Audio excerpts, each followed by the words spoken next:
Hey, what's up, guys? Happy Friday. Welcome to another episode of Inglês no Rádio. Alexia, what's up? How are you? Hey, I am fine. What about you? I am doing wonderfully. Thank you. Yay. So, today's Friday, and today we are talking about what? Today we are talking about a documentary that we watched last night with my dad, who most of you know from the show already. And a very interesting documentary that I think continues the theme of business that we were doing before our episodes with Christina, which I hope you guys enjoyed. But anyway, the documentary is called The Inventor, Out for Blood in Silicon Valley. Yeah. So, the title, the name of the documentary, it's like do you know, I think when I read that, I think immediately about Stranger Things, you know? Yeah. In defense of the documentary, when you say most things, Alexia thinks about Stranger Things. No, just because trailer is out, they are coming back. Stranger Things 4th of July 2019. Yeah, y'all. Let's do this. Yes, Stranger Things will be back. But again, Alexia, that is not the topic of today. So before we really start talking about the documentary, I just wanted to get your first impressions. What did you think about it? I liked it.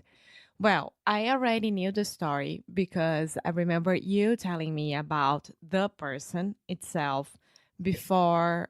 Mm-hmm. So it was the new Steve Jobs, the new person to be the most successful business person in the world, a woman, which would Mm-hmm. be amazing as well. Do you remember her name? Elizabeth. Yes, her name is Elizabeth Holmes, and she is kind of a psychopath, but more or less, just to give you some context about the documentary, she started this company called Theranos. Yeah. Do you want to describe more or less what this company was trying to do? Yeah. So I would be the perfect consumer of this company because they were supposed to change the way that you have blood tests and all the results of it. So instead putting a huge needle inside your arm and Instead of and taking like a long time to get the results and paying a lot of money, and most of people don't have this money because I mean it's not covered in the insurance, or most of people don't have insurance, health insurance as well. She was trying to make a new project, which is the blood from a little punch, we would say a finger prick. a finger prick. Right. So with just Prick? Isn't it what, like, you're a prick? You can say that. Yeah. Huh. A prick can be like an asshole, but we also say it in the medical vernacular of let me prick your finger. That just means let me make a small hole, a small incision to get blood from your finger. Yeah. So she was proposing that, and you could do it like in any small clinic, like inside of Walgreens. Or you could do it in your home. Yes, you Was could the do it in really- your home and send to the lab. And the lab was supposed to have a small machine that everything would be tested there. And you didn't need like a medical order, Yeah, you didn't need a prescription. yeah, like permission from your doctor. Yes, you could do all by yourself and ask for what you wanted to be tested for. Yes. So, like, let's test for diabetes, and this would be like $10, and things like that. Right. So the idea she was selling, I would love that. Alexia does not like to take blood. Just talking about it makes her cringe. But the idea she was selling with one small finger prick that you can do at your house, you can receive over 200 blood tests that will tell you everything about your life and health. You can do it every day, every month. It's super cheap, super affordable, painless. It sounds like a perfect invention. Yeah. And when was this? Like 2010? I don't remember. I believe she started the company in 2007 when she was 19. She dropped out of Stanford. Stanford is in California, right? Stanford, one of the most prestigious universities in the world. And she dropped out. That means she quit university, right? To start this company. Side note, there's also a podcast called The Dropout, which I believe is currently #1 in iTunes. If you want to listen to the podcast and not watch the HBO documentary. So anyway, I became interested in this story because I read a book about it.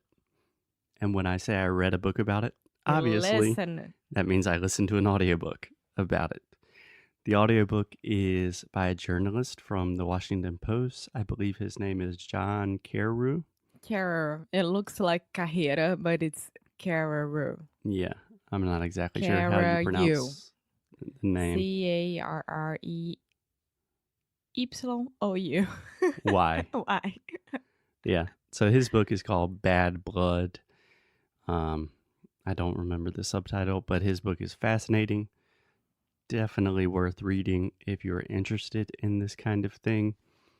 But Elizabeth Holmes, she had this amazing idea. And then she started this company and attracting really, really important people to this company. But I mean, really important. Yes. And old guys. Let's be real here. Primarily older men. Yes. Like super old guys. But like more than 80 years old. That's what I'm talking about. So not like 50 years old or 60 years old. It's 80 years old. But not just your normal old grandpa. We are talking about former secretaries of state from the U.S. government. A lot of people worked in the U.S. government. Former CEOs from huge tech companies. The board from her company, you know, the board of trustees. Mm-hmm. That's like Os acionistas. Yeah, exactly. No, actually, that would be the stockholders. Os investidores. Yeah, that would be investors. The board of trustees is the most prestigious group. It's like an advisory board. So there's a group of like 10 people that give advice to the company, that have a lot of power within the company. And before she really even started the company, she had 10 of the most amazing people in terms of reputation imaginable. So she started receiving tons and tons of investment. Like $400 million and things like that, right? Yeah. So she started to hire the most important people as well to work with her. But she didn't hire like medical people, only engineers, and that's it, Right. more or less. So we don't want to have too many spoilers, but she stole a lot of talent from Apple. She was absolutely obsessed with Steve Jobs. No, absolutely. If you see a picture of her, you understand what we are talking about. Yes.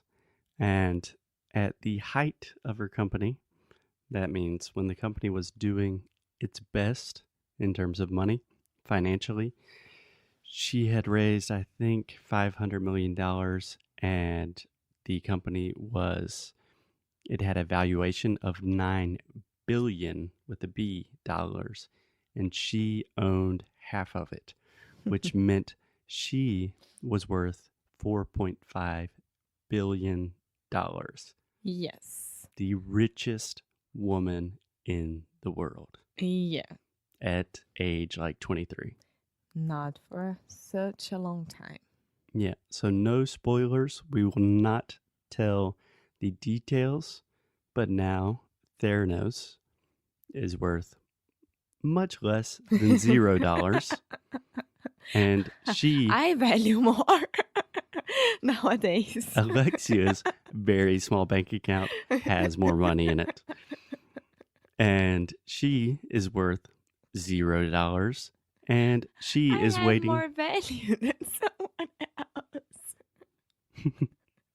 Alexia's happy, and that's a very strange thing to be happy about. Okay, she is currently waiting trial in the U.S., so she's waiting to go to court to see how long she is going to prison for. Yeah, so we wanted to talk to you about it because today is Friday and it's supposed to be a fun day, which we try to do every single week. But we didn't want to like step out of the business subject at all. You don't think doing a massive scam and stealing blood from sick people to gain billions of dollars is fun? And then you can find this on HBO documentaries, right? Yes, you can watch the documentary. It's called The Inventor, Out for Blood in Silicon Valley on HBO. You can read the book. It is called Bad Blood by John Carew. You can listen to the book. You can listen to the book, or you can listen to the podcast called The Dropout. The podcast, totally free. If you don't have HBO, get a free trial. Something I want to talk about to people, you can get a free trial for almost everything. Get a free trial, watch what you want, delete it. Sign up with a different email, do another free trial. That is what I love doing. And that's how Foster scams. That is my scam. Yes. Have a great weekend. Bye.